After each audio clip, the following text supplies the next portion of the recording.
আসসালামু আলাইকুম স্যার। ওয়ালাইকুম আসসালাম। আসসালামু আলাইকুম স্যার। ভালো আছেন? আসসালামু আলাইকুম। আসসালামু আলাইকুম স্যার। স্যার আসসালামু আলাইকুম। আমার কথা শুনতেছো? আমার কথা শোনা যাচ্ছে? জি স্যার, স্যার শোনা অনেক যাচ্ছে। আস্তে শোনা যাচ্ছে। আর একটু রোবটের মতো শোনা যাইতেছে। মাইক্রোফোনে কোনো প্রবলেম মেবি। রোবটের মতো শোনা যাচ্ছে না? হ্যাঁ স্যার। স্যার আসসালামু আলাইকুম।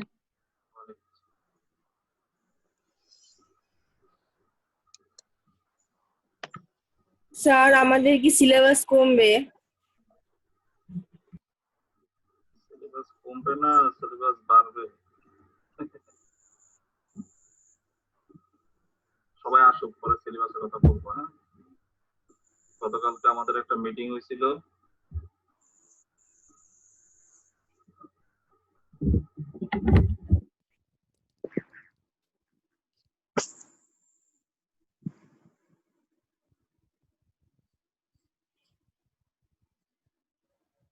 গতকালকে আমাদের ডিপার্টমেন্টের একটা মিটিং হয়েছিল। মিটিং এ তোমার সিলেবাস গুলা নিয়ে আলোচনা হওয়ার পরে সিদ্ধান্ত হয়েছে। তোমাদের সিলেবাস গুলো আজকে দিয়ে দিব আমি।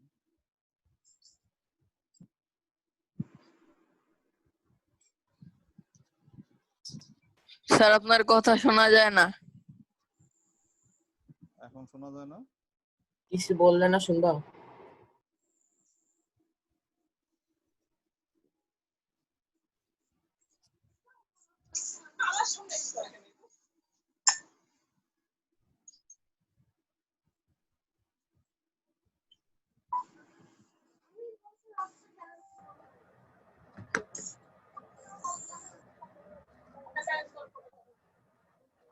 আমাদের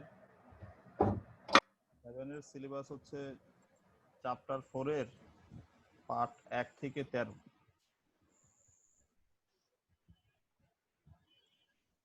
শুনছো?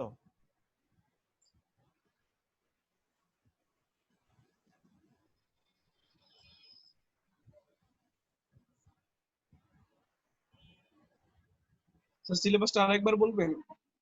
আমি চ্যাটিং বক্সে লিখে দিচ্ছি। হ্যাঁ,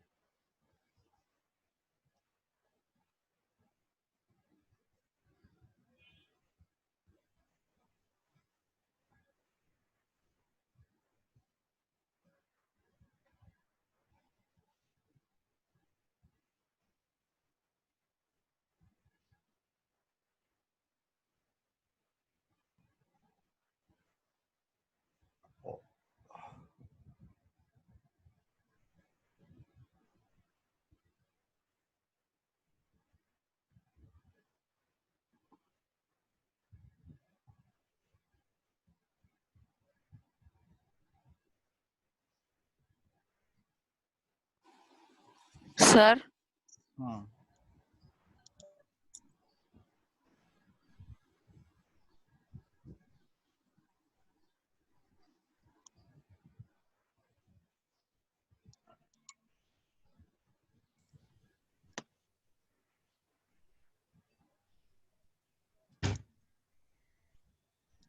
আসসালামু আলাইকুম স্যার। আচ্ছা দেখো, ওই চ্যাটিং বক্সে আমি দিয়ে দিচ্ছি। Chapter class test 1 chapter, sorry এখানে একটু হয়ে গেছে।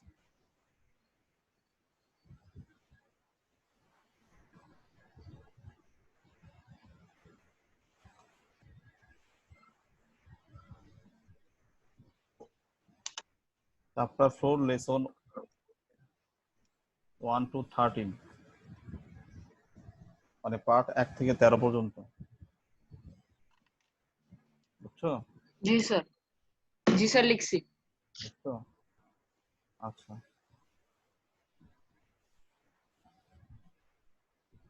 তোমাদের এগুলো পড়া হয়েছে না? জি ইয়েস স্যার, সব পড়া হয়ে গেছে। স্যার।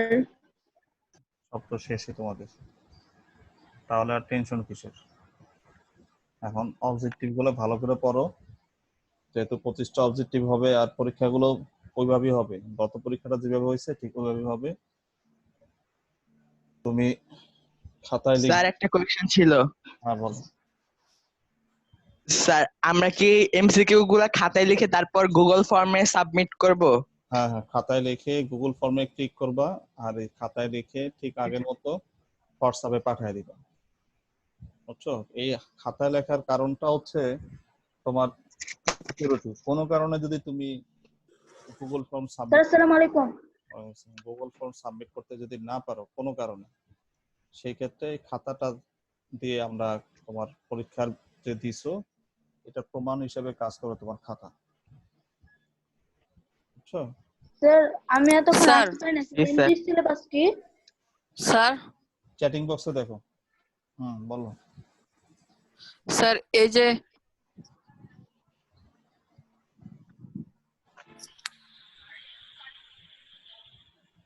বলো, এই যে বলে বসে রইছে রাফি, এই স্যার যে। কপি কি টিচারের কাছে পাঠানো লাগবে? হ্যাঁ অবশ্যই পাঠাবো, টিচার কাছে পাঠাবো না, গুগল ফর্মে পূরণ করবো, স্যার ঠিক আছে? স্যার স্যার কোন সাবজেক্ট কার কাছে স্যার সেটা তো বলা হয় নাই। আচ্ছা, এটা তোমার ফর্ম মাস্টার জিজ্ঞাসা করবো, আমি যতটুকু জানি টিচার কাছে পাঠাতে হবে। এখন স্যার যে তোমরা ইয়াতে কি জানি যে হাফ ইয়ারলিতে যার কাছে যেটা পাঠাইছো ইয়েস স্যার। ওইভাবে সম্ভবত পাঠাইতে হবে। এটা এখনো আমি ক্লিয়ার না, না আমি মনে করতেছি এটাই হবে, কারণ তুমি গুগল ফর্ম কোনো কারণে পূরণ করতে পারলা না, কোনো কারণে গুগল ফর্ম পূরণ করতে পারলা না, সেই হিসেবে তোমার এমটি পরীক্ষাকে আবার নেওয়া হবে আলাদাভাবে তোমার জন্য। তো এটা হচ্ছে ডকুমেন্ট। আমাদের এই পরীক্ষাগুলোতে তো আমরা দেখছি যে মাঝে মাঝে দুই একজন গুগল ফর্ম পূরণ করতে পারে না, সেই ক্ষেত্রে তাকে আমরা পরীক্ষার ব্যবস্থা করব না, ওই খাতা যেটা পাঠাইছে সেটা দিয়ে তাকে মার্কের ব্যবস্থা করে দিছি।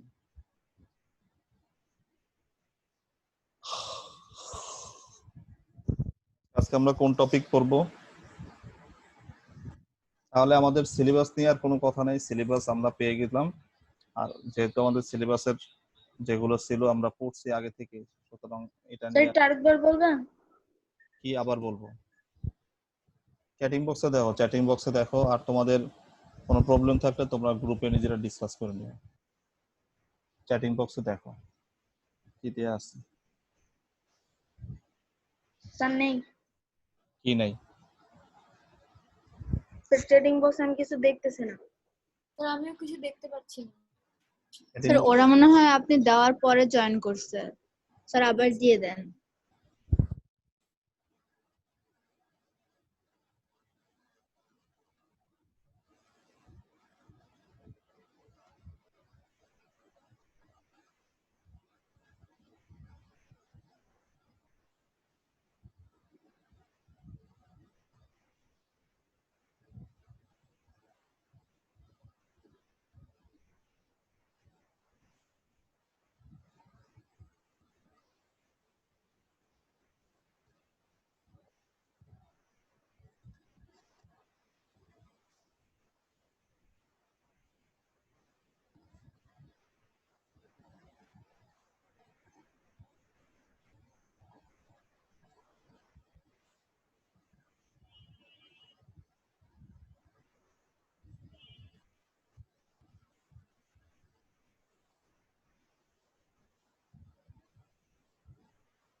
আচ্ছা, তোমাদের দেখতে পারতেছো? হুম। বলতেছি, তোমরা কি দেখতে পারতেছো কিনা? No sir. স্যার আপনাকে তো দেখা যাচ্ছে। আমাকে তো দেখা যাবে। ওই ইয়ে চ্যাপ্টার 4 এর লেসন 1 থেকে 13, মানে পার্ট 1 থেকে 13 পর্যন্ত। 13 পর্যন্ত বলতে 13 সহ আর কি। এটা হচ্ছে সিলেবাস। আচ্ছা, আজকে আমরা কি পড়বো? এটা তোমাদের যদি কোনো গ্রুপ থাকে মেসেঞ্জার গ্রুপে দিয়ে দিও। ইসলাম শিক্ষার সিলেবাস হচ্ছে তারপরে 1 নাম্বার চ্যাপ্টার। হ্যাঁ, তোমাদের কি বই শেষ? হুম, না স্যার। 1 নম্বর চ্যাপ্টারের কথা কেন আসতেছে? সরি স্যার, পুরো 4 নাম্বার চ্যাপ্টার স্যার। 1 থেকে 13। আসলে তোমরা কি কথা শুনতেছো না? আমার কথা না শুনলে আমাকে বলবো, স্যার আপনার কথা শুনতেছি না বা বুঝতেছি না। কথা স্যার কথা শুনছি তো। তাহলে ও এই ধরনের প্রশ্ন কেন করে যে আর পুরো চ্যাপ্টার কিনা? তাই পুরো চ্যাপ্টারের কথা একবারও মুখ দিয়ে স্যার বল। আপনি তো লিখে দিলেন চ্যাট বক্সে তারপর চ্যাপ্টার 4 তারপরেও তো লেসন 1 to 13। আর তোমরা যদি ভুল বুঝো তাহলে নিজেরা ডিসকাস করে নিবা। 2-3 জনের সাথে কথা বললে তখন দেখা যাবে যে জিনিসটা ক্লিয়ার হয়ে যাবে। পুষ্পিতা বল, আজকে কি টপিক নিয়ে আলোচনা করব? পুষ্পিতা তুই বল, আজকে কোন টপিক নিয়ে আলোচনা হবে? কি স্কুলে যাব, এটা নিয়ে আলোচনা করেন। স্কুলে যাব, করোনায় আক্রান্ত হব নাকি?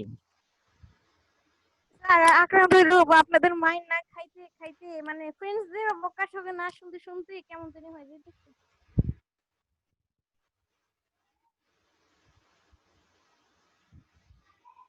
স্যার আজকে চ্যাপ্টার 2 পড়াবেন, মানে স্যার লেসন 2 চ্যাপ্টার 5 এর।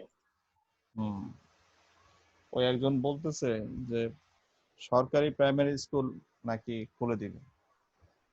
আপনাদের তো প্রাইমারি সেকশন নাই, এখন আমাদের প্রাইমারি সেকশন নাই, তো থাকলেও আমাদেরটা খুলতো না, কারণ আমাদের রাজুকের স্যার 5 এ আবার ভর্তি হও, সমস্যা নাই। প্যারেন্টসরা যেমন সচেতন, রাজুকের টিচারও সচেতন। আর ছেলে মেয়ে অসুস্থ, প্রবলেমে পড়ুক, এটা রাজুকের কেউই চায় না। ঠিক আছে? তো এখন স্কুল খুলে দিলে সমস্যা তো জায়গায় দেখা যাবে যে অসুস্থ হচ্ছে, আর এই অসুস্থ এমন অসুস্থ, সুস্থ না হইলে মৃত্যু। এই যে একটু আগেও বাসা থেকে বের হইলাম, এলাকার এক বড় ভাই মারা গেছে। তো যে মারা গেছে তার বড় ভাইয়ের সাথে কথা বললাম, সে বলল যে হঠাৎ করে তার শ্বাসকষ্ট শুরু হয়ে গেল।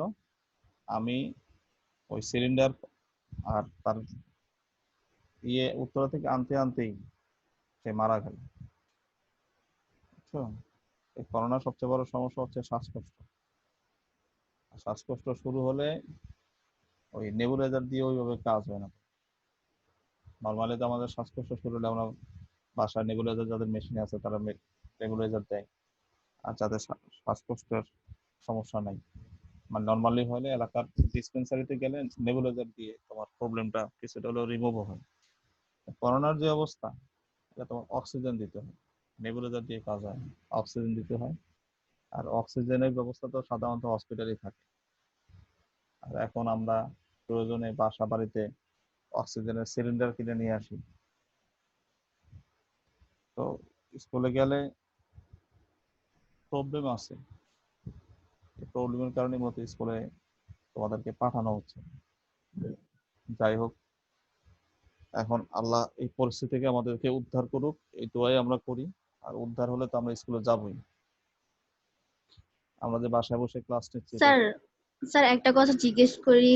হুম, স্যার আমাদের কি স্যার স্যার কোয়েশ্চেনের আনসার গুলো খাতায় লিখতে হবে না? আমি যেটা জানি এখন পর্যন্ত খাতায় লিখতে হবে। তারপরে আমাদের এই বিষয়ে কোনো মিটিং হয় নাই, মিটিং এ আরো স্পষ্ট ক্লিয়ার করে আমাদেরকে জানাবে। কারণ হচ্ছে খাতায় যদি লেখার কোনো সিস্টেম না থাকে, ওই যে আমি একটু আগে যেটা বললাম, কেউ যদি গুগল ফর্ম পূরণ করতে না পারে নেটওয়ার্কের কারণে বা অন্য কোনো সমস্যার কারণে, তো তাকে কি আবার পরীক্ষা নিতে দিতে দেওয়ার সুযোগ দেওয়া হবে, তুমি আবার পরীক্ষা দাও। আবার গুগল ফর্মে যে রেজাল্ট আসছে কেউ যদি অস্বীকার করলো না আমি তো 25টার জায়গায় 25টাই দিছি, আমার কেন 15টা হইলো, বা আমার 25টাই হয়েছে 15টা কেন হইলো, এই ধরনের দুষ্ট তো অনেক আছে। তো তাকে অফ করার জন্য মাধ্যম হচ্ছে খাতায় লিখে হোয়াটসঅ্যাপে পাঠায় দেয়। আর 25টার জন্য 30 মিনিট দেওয়া হয়েছে, এটাও দিয়ে তোমার বোঝা উচিত 25টা অবজেক্টিভ লিখতে তো 30 মিনিট লাগবে না, 25টার জন্য 25 মিনিট। আর 25টা অবজেক্টিভ লিখতে তোমার 20 মিনিটই আনা। খাতা আগে রেডি করে রাখবা, তুমি লিখে ফেলবা, তারপর গুগল ফর্ম তো 2 মিনিটের মধ্যে গুগল ফর্ম তুমি পূরণ করে ফেলতে পারবে। তারপরে ছবি তুলে হোয়াটসঅ্যাপে পাঠায় দিবে। এই ধরনের সিচুয়েশনটাই হওয়া উচিত, এটাই হয়তো হবে। তোমরা ওইভাবে প্রিপারেশন রাখো। আমি কিন্তু মিড টার্ম পরীক্ষা বা ক্লাস টেস্টের ব্যাপারে কোনো ধরনের কোনো কিছু আগে থেকে শুনিনি। আমি কিন্তু ক্লাসে বলছি যেহেতু হাফ ইয়ারলি পরীক্ষা স্বাভাবিকভাবে হয়েছে, সেই হিসেবে তোমার মিড টার্ম পরীক্ষা হবে, এটা তোমাদের প্রিপারেশন রাখা উচিত এবং তোমরা এটা মাথায় রাখো। আমি কিন্তু কারো কাছ থেকেও শুনিনি। ঠিকই দেখা গেল যে তোমার ক্লাস টেস্টের নাম দিয়ে বা মিড টার্মের যেটা আমরা হিসাব করি পরীক্ষা কিন্তু অ্যানাউন্সমেন্ট হয়ে গেছে। রাজুক কলেজ তার নিজস্ব গতিতে চলবে, এবং রাজুক কলেজের যারা আছে তারা তাদের গতিতে চলতেই ভালোবাসে। কোন স্কুল কি করলো না করলো ওইটা দেখে রাজুক কলেজ বসে থাকবে না, বুঝছো? উত্তরায় অল্প কিছু শিক্ষা প্রতিষ্ঠান আছে, ঢাকায় অল্প কিছু শিক্ষা প্রতিষ্ঠান আছে যারা এইভাবে জুমের মাধ্যমে ক্লাস নেয়, আর সবকিছু ঠিকঠাক মতো হচ্ছে। আর ম্যাক্সিমাম স্কুলে কিন্তু ঠিকঠাক মতো হচ্ছে না। তারা বাচ্চাদেরকে ফেসবুক ফেসবুক এর প্রতি এডিক্টেড করে দিচ্ছে, ফেসবুক লাইভে ক্লাস, বুঝছো? ফেসবুক আসলে এটা কি পড়াশোনার জায়গা? পড়াশোনার জায়গা। এটাই হোক, ওগুলো নিয়ে আমাদের ডিসকাস করে সময় নষ্ট করা দরকার নেই। আমরা আজকে হযরত ইউসুফ আলাইহিস সালাম নিয়ে আলোচনা করব। ইউসুফ আলাইহিস সালাম আল্লাহ তাআলার নবী ছিলেন এবং তার শারীরিক গঠন, অবয়ব, চেহারা সব দিক থেকে তিনি অনেক সুন্দর ছিলেন। একজন পুরুষ মানুষের যেরকম সুন্দর হওয়া দরকার, গঠন টঠন সবকিছু মিলে সে সুন্দর ছিলেন, কিন্তু তার চাইতেও সুন্দর ছিলেন আমাদের মহানবী মুহাম্মদ সাল্লাল্লাহু আলাইহি ওয়াসাল্লাম। আমাদের মহানবী মুহাম্মদ সাল্লাল্লাহু আলাইহি ওয়াসাল্লাম ইউসুফ আলাইহিস সালাম থেকেও সুন্দর ছিলেন। তিনি ছিলেন সকল দিক থেকে সুন্দর, আর ইউসুফ আলাইহিস সালাম ছিলেন তোমার বাহ্যিক যে সৌন্দর্য, সেই সৌন্দর্য দিক থেকে সুন্দর, বুঝছো? তো ইউসুফ আলাইহিস সালাম এই সৌন্দর্যের কারণে অনেক বিপদের মধ্যে তিনি পড়েন। যেমন তাকে নিয়ে একটা প্রেম কাহিনী তৈরি করে ফেলা হয়েছে, তাকে নিয়ে একটা নাটক সিনেমা তৈরি করে ফেলা হয়েছে, এবং তাকে বলা হচ্ছে যে সে প্রেম করছে। একজন নবীর পক্ষে কি একজন অবিবাহিত নারী বা বিবাহিত নারীর সাথে প্রেম করা কি মানায়? এটা কি তার মর্যাদার সাথে যায়? কি বলস জাহিদ? আর এই প্রেম কি বৈধ? এই প্রেম কি বৈধ? একটা নবী কিভাবে একটা অবৈধ কাজ করবে এটা তো বোঝা উচিত। কিন্তু আমাদের সমাজে এই নবীকে নিয়ে কুৎসা রটেতে কোনো রকমের দ্বিধাবোধ করা না। ব্যবসার জন্য কিছু মানুষ সবকিছুই করতে পারে, নবীকে নিয়ে কুৎসা রটানো শুরু হয়ে গেছে। ইসুফ জুলেখা মানে হযরত ইসুফ আলাইহিস সালাম জুলেখার প্রতি আসক্তি ছিল, জুলেখার সাথে সে প্রেম করছে, নাউজুবিল্লাহ। উনি জুলেখার সাথে প্রেম করে নাই, জুলেখা ছিল একজন রাজার স্ত্রী, মিশরের রাজা স্ত্রী ছিল জুলেখা। এই জুলেখা ইউসুফ আলাইহিস সালামের সৌন্দর্য দেখে তার প্রতি আকৃষ্ট হয় এবং তার সাথে অপকর্ম করার একটা আগ্রহ তার তৈরি হয়, এবং সে সেটা করার জন্য ইউসুফ আলাইহিস সালাম ছিলেন জুলেখার বাড়ির কাজের লোক, ঠিক আছে? তো বাড়ির কাজের লোক যদি বাড়ির মালিকের স্ত্রী কোনো কাজে ডাকে, সে তো সেখানে যাবেই, এটাই তো স্বাভাবিক। তার ফরমায়েশ মানবে না, তার আদেশ নিষেধ তাকে মানতে হবে। তো সেই হিসেবে তাকে তার নিজস্ব রুমে, তার ঘরে ডেকে নিয়ে গেছে। যখন ইসুফ আলাইহিস সালাম দেখলো যে সে তার সাথে অপকর্ম করার জন্য উদ্যত হয়েছে, ইসুফ আলাইহিস সালাম দিছে দৌড়, বাঁচার জন্য দৌড় দিল। পিছন থেকে জুলেখা আবার তার কাপড় ধরে ফেলছে। তো কাপড় ধরে পড়ছে, সে কাপড় ছিঁড়ে ইউসুফ আলাইহিস সালাম চলে গেছে, গিয়ে সামনে পড়ছে হচ্ছে রাজা জুলেখার স্বামী, মিশরের বাদশা, তার সামনে গিয়ে পড়ছে। এখন জুলেখা দেখলো যে সে তো বিপদে পড়ে গেছে, স্বামীকে দেখে ফেলছে। তাৎক্ষণিকভাবে সে কি করলো, সে তার স্বামীকে বলল, দেখেন আপনি কাকে আমার বাড়িতে কাজের লোক হিসেবে রাখছেন, সে আমার সাথে অপকর্ম করার জন্য এরকম শুরু করছে। পরে বাদশা তো তাকে শাস্তি দিয়ে দিছে, জেলখানায় ঢুকাই দিছে। জেলখানায় ঢুকাই দিছে। এরপরে আল্লাহ তাআলা যখন মুহাম্মদ সাল্লাল্লাহু আলাইহি ওয়াসাল্লামের উপর কোরআন নাযিল করে, তখন আল্লাহ তাআলা কোরআনের মধ্যে বলছেন যে একজন নবী, নবীর নামে এই অপবাদগুলো দেয়া আসলে উচিত হয়নি। আল্লাহ তাআলা কোরআনের মধ্যে দিছেন যে যদি ইউসুফের কাপড় সামনে দিয়ে ছেঁড়া থাকতো তাহলে ইউসুফ দোষী ছিল, যেহেতু ইউসুফের কাপড় পিছন দিক দিয়ে ছেঁড়া, সেই হিসেবে ইউসুফ দোষী না। ইউসুফ আলাইহিস সালাম হচ্ছেন হযরত ইয়াকুব আলাইহিস সালামের ছেলে। ইয়াকুব আলাইহিস সালামের টোটাল সন্তান ছিল 12 জন। ইউসুফ আলাইহিস সালামের আপন একজন ভাই ছিল, তার নাম ছিল বিনিয়ামিন, আর বাকি 10 জন ছিল ইউসুফ আলাইহিস সালামের সৎ ভাই। তো ইয়াকুব আলাইহিস সালাম নবী ছিলেন, ইয়াকুব আলাইহিস সালাম বুঝতে পারছেন যে তার ছেলে ইউসুফ ও নবী হবেন, তো সেই হিসেবে সে ইউসুফ আলাইহিস সালামের প্রতি তার ভালোবাসা ছিল অনেক অনেক বেশি। এগুলো দেখে ওই তার ইউসুফ আলাইহিস সালামের সৎ ভাইরা তার উপর খুব রাগান্বিত ছিল, তার উপর হিংসান্বিত ছিল, তাকে খুব হিংসা করত। তারা চিন্তা করলো ইউসুফকে মেরে ফেললেই তো বাবার এই ভালোবাসা আমরাই পাবো, ইউসুফ আর এই ভালোবাসাটা পাবে না।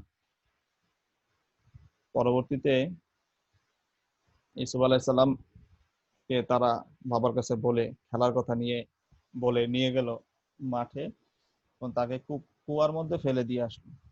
বাবার কাছে ইউসুফের কাপড়, রক্তে মাখা কাপড় এনে দিয়ে বলল বাঘ তাকে খেয়ে ফেলছে। এখন বাঘ খেতেও পারতো, কারণ তৎকালীন সময় তো বন জঙ্গল অনেক বেশি ছিল। এই যে আমাদের টঙ্গী, উত্তরার কাছে যে টঙ্গী এলাকা, এটার নাম টঙ্গী হওয়ার কারণ হচ্ছে এখানে মানুষ মাটি থেকে অনেক উঁচু ঘর করত, বাঁশের মাচা দিয়ে অনেক উঁচুতে ঘর করত, যেটাকে বলা হয়তো টং ঘর। কেন উঁচুতে ঘর করত? বাঘের ভয়ে, বাঘ যাতে রাতে বেলা এসে আক্রমণ না করে। ওই হিসাবে এই টঙ্গীর নাম হচ্ছে টঙ্গী, টংঘর থেকে টঙ্গী। তো ইউসুফকে খেতে পারে, অস্বাভাবিক কিছু না। তারপরেও তার বাবার বিশ্বাস হয়নি, তার বাবার বিষয়টা বিশ্বাস হয় নাই। তার বাবা ভিতরে ভিতরে কষ্ট পাচ্ছিল আর চিন্তা করছিল যে ছেলেটা কি আসলে কি বাঘে খেয়ে ফেললো। তো তারা ইউসুফকে কূপের মধ্যে ফেলে দিল। বণিক দল, মরুভূমির মধ্যে যখন যাত্রী দল বা বাণিজ্য দল বা বণিক দল যেটাই বলো, তারা যখন কোথাও যায়, তো যে জায়গায় পানির সন্ধান থাকে সেই জায়গায় তারা যাত্রা বিরতি দেয়। তো মরুভূমির মধ্যে যে জায়গায় পানির সন্ধান থাকে সেই জায়গায় তোমার পাখি ঘোরাঘুরি করে। তো এই পাখি ঘোরাঘুরি দেখে তারা আসলো, এসে দেখে যেখানে একটা কুয়ার মধ্যে তারা বালতি ফেলছে। আর ইউসুফ আলাইহিস সালাম তো অপেক্ষায় ছিল যে কখন কে আসবে, একটু কোনোভাবে নিজেকে রক্ষা করা যায় কিনা। তখন ওই বালতি ধরে ইউসুফ আলাইহিস সালাম উপরে উঠলো। বাজারে গিয়ে তারা যখন এই ইউসুফ আলাইহিস সালামকে দেখলো যে সুন্দর একটা বাচ্চা ছেলে, এটা নিয়ে তারা কি করবে, তারা চিন্তা করলো বাজারে বিক্রি করে দিবে। বাজারে বিক্রি করে দিছে কার কাছে? মিশরের বাদশা আজিজ, ওনার কাছে বিক্রি করে দিছে। এ হচ্ছে ইউসুফ আলাইহিস সালামের নিজের বাবা থেকে কৃতদাস হিসেবে বিক্রি হওয়ার ঘটনা। তারপরে ষড়যন্ত্রের ঘটনা তো বললাম। পরে বাদশা আজিজ ইউসুফ আলাইহিস সালামকে কারাগারে পাঠায় দিল শাস্তি স্বরূপ, যে আমার স্ত্রীর সাথে তুমি অপকর্ম করবা, তোমাকে আমি সাইজ করব। তো সাইজ ভালোভাবেই করলো। এখন ইউসুফ আলাইহিস সালাম তো নবী, সেই হিসেবে তার আচার আচরণ সবকিছু খুব ভালো ছিল এবং পছন্দের ছিল। কারাগারে যে রক্ষীরা যারা ছিল তারা ইউসুফ আলাইহিস সালামকে পছন্দ করত, ইউসুফ আলাইহিস সালামকে পছন্দ করতো তারা। ইউসুফ আলাইহিস সালাম তোমার স্বপ্নের ব্যাখ্যা জানতেন। নবীকে তো আল্লাহ তাআলা অনেক কিছুই শিক্ষা দেন, তিনি স্বপ্নের ব্যাখ্যা জানতেন। আল্লাহ তাআলা বাদশাকে, মিশরের বাদশাকে একটা স্বপ্ন দেখালেন যে 7টা তোমার শুষ্ক শীষ, ধানের শীষ আর কি, আর 7টা তরতাজা শীষ, মানে ধান আছে এই ধরনের। হ্যাঁ, এই স্বপ্ন দেখার পরে তিনি আবার ওই স্বপ্ন আবার দেখলেন যে 7টা সুস্থ সবল গাভী এবং 7টা শীর্ণকায় গাভী। এটা দেখার পরে তিনি খুঁজতে থাকলেন যে এই স্বপ্ন যে দেখলাম, এই স্বপ্নের ব্যাখ্যাটা কি হবে। তখন খবর হলো কারাগারের মধ্যে একজন আছে যিনি স্বপ্নের ব্যাখ্যা করতে পারে। তখন ইউসুফ আলাইহিস সালামের খোঁজ পড়লো, ইউসুফ আলাইহিস সালামকে ডেকে নিয়ে গেলেন তিনি। ইউসুফ আলাইহিস সালাম তখন বললেন যে এখানে 7 বছর খুব ভালো শস্য হবে আর 7 বছর দুর্ভিক্ষ হবে। 7 বছর যখন ভালো শস্য হবে তখন আমরা শস্য মজুত করে রেখে দিব। ভালো শস্য হলে সবগুলো তো লাগবে না। ধরো তোমার 100 বিঘা ধান খেতে তোমার 1000 মন ধান হয়, 1000 মন ধান তো তোমার লাগবে না, তোমার লাগবে হচ্ছে সারা বছরে সর্বোচ্চ 50 মন থেকে 100 মন ধান তোমার লাগবে। কারণ তুমি যে চাষাবাদ করো তোমার তো অনেক লোকজনও খায়, তো বাকিটা তুমি রেখে দিছো, পরবর্তী বছর তোমার দুর্ভিক্ষ হবে সেই হিসেব করে তুমি রেখে দিছো। ইউসুফ আলাইহিস সালামের বুদ্ধিটা বাদশার খুব ভালো লাগলো। তারা ওই 7 বছর খুব ভালো শস্য হইলো, এই শস্যগুলো রেখে দিল শস্য ভান্ডারে, রাষ্ট্রীয় কোষাগারে, রাষ্ট্রীয় ভান্ডারে রেখে দিল। রেখে দেওয়ার পর তোমার দুর্ভিক্ষ যখন হলো তখন মিশরের যারা অধিবাসী ছিল তাদেরকেও মানে সরকারের পক্ষ থেকে, রাজার পক্ষ থেকে খাদ্য শস্য দেয়া হলো, এবং দূর দূরান্ত থেকে যারা আসলো তাদেরকেও খাদ্য শস্য দেয়া হলো। এখন মিশরের বাদশাহ আজিজ মানুষকে খাদ্য শস্য দিচ্ছে, মানে মানে হচ্ছে ত্রাণ দিচ্ছে। এটা শুনে ইউসুফ আলাইহিস সালামের ভাইরা চিন্তা করলো তাহলে আমরা ওখানে যাই, ওখানে গিয়ে রাজার কাছ থেকে কিছু খাদ্য শস্য আনি। তো মাঝখানে কি হয়েছে, মাঝখানে হচ্ছে বাদশাহ ওই ইউসুফ আলাইহিস সালাম ব্যাখ্যায় খুশি হয়ে তাকে অর্থমন্ত্রীর দায়িত্ব দিয়ে দিচ্ছে। ঠিক আছে, আজকে থেকে তুমি অর্থমন্ত্রী, তুমি তোমার তত্ত্বাবধানে এই শস্য চাষাবাদ এবং ফলন এবং রিজার্ভ করা, মজুত করা সবকিছু তোমার দায়িত্বে থাকবে এবং তুমি এগুলো সব করবে। আচ্ছা স্যার, সব স্বপ্নের কি ব্যাখ্যা হয়? সব স্বপ্নের ব্যাখ্যা হয় না, কিন্তু কিছু কিছু স্বপ্নের তো ব্যাখ্যা হয়। তো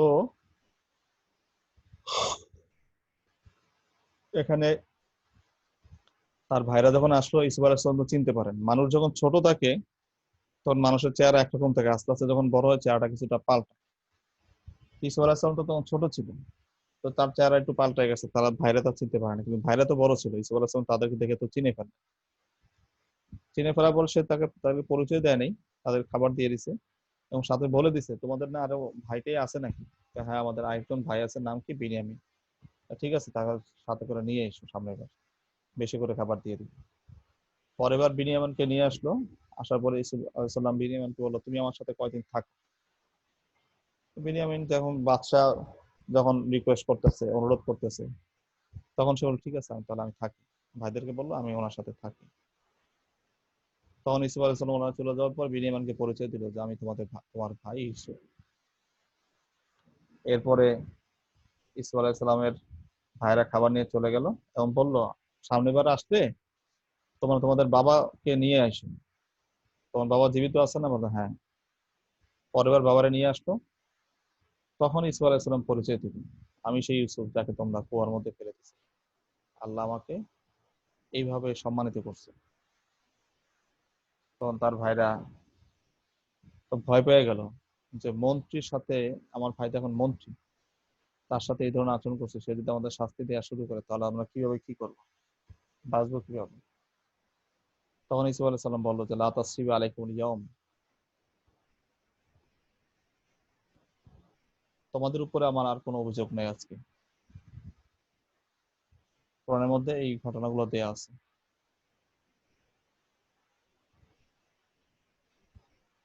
তো পরবর্তীতে ইসুফ আলাইহিস সালামের বাবা যখন আসলো, সব কিছু খোলাখুলি কথাবার্তা হলো।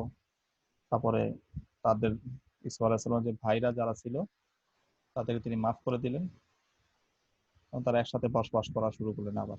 এ হচ্ছে ইসুফ আলাইহিস সালামের ঘটনা। তো ইসুফ আলাইহিস সালাম নিয়ে যেসব প্রপাগান্ডা চালানো হয় বা বলা হয় এগুলো আসলে মিথ্যা। হ্যাঁ, পরবর্তীতে জুলেখার সাথে ইসুফ আলাইহিস সালামের বিয়ে হয়। বাদশাহ আজিজ যখন মারা যায়, আর জুলেখা যে অন্যায়গুলো করছে সেই অন্যায়গুলোর ব্যাপারে তার উপলব্ধি তৈরি হয় যে আমি এই অন্যায় কাজগুলো করছি, এই অন্যায় কাজগুলো আমার করা উচিত হয়নি। তার মধ্যে একটা উপলব্ধি তৈরি হয়। তখন জুলেখার কে জুলেখা পুরোপুরি ভালো হয়ে যায় এবং পরবর্তীতে ইসুফ আলাইহিস সালাম জুলেখাকে বিয়ে করেন।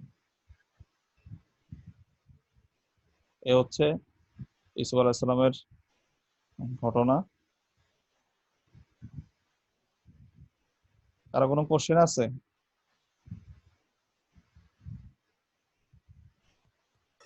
আচ্ছা, একটা জিনিস বলি, ওই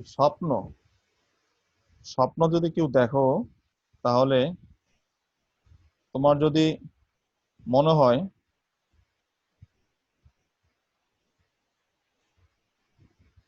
তোমাদের যদি মনে হয় তোমার এই স্বপ্নটার ব্যাখ্যা জানা দরকার, প্রথমত এই স্বপ্নের ব্যাখ্যা জানতে কারো কাছে কোনো ধরনের রিকোয়েস্ট করবা না।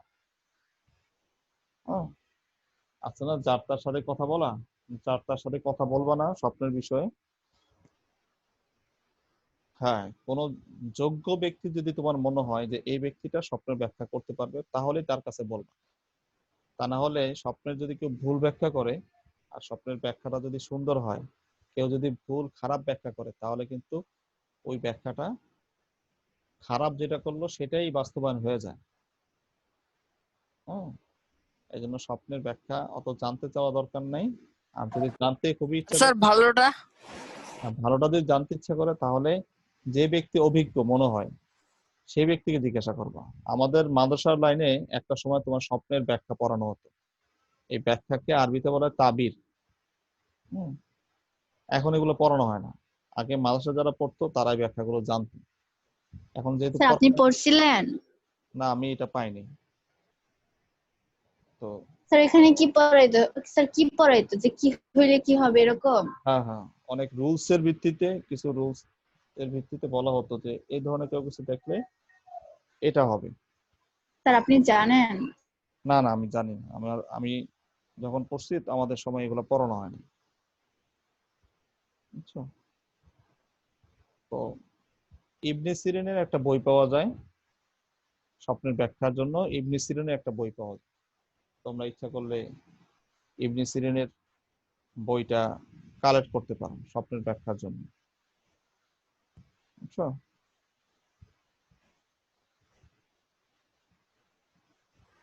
স্যার হ্যাঁ এটার জন্য কোনো অ্যাপ নাই? হ্যাঁ, অ্যাপ আছে তো। স্যার কি অ্যাপ? ফেসবুকে ইয়াতে প্লে স্টোরে গিয়ে তুমি সার্চ দাও স্বপ্নের ব্যাখ্যা, প্লে স্টোরে গিয়ে সার্চ দাও স্বপ্নের ব্যাখ্যা, তাহলেই যদি ডাবল ডাবল কিছু আসে। হয় স্যার গুগলে যদি কোনো বই সম্পর্কে সার্চ দিই বাংলা অনুবাদ তাহলে তো স্যার সেটা আইসা দেয়, তাহলে স্যার বইয়ের নামটা বলে দেন তাহলেই হবে। ইবনে সিরিনের স্বপ্নের ব্যাখ্যা। ইবনে সিরিন। ওকে এই যে আমি মাত্র সার্চ দিলাম। স্যার সিন বানান কি? দন্তস্বর ঋষিকার সিরিন সিরিন সিরিন, হ্যাঁ সিরিন। এই যে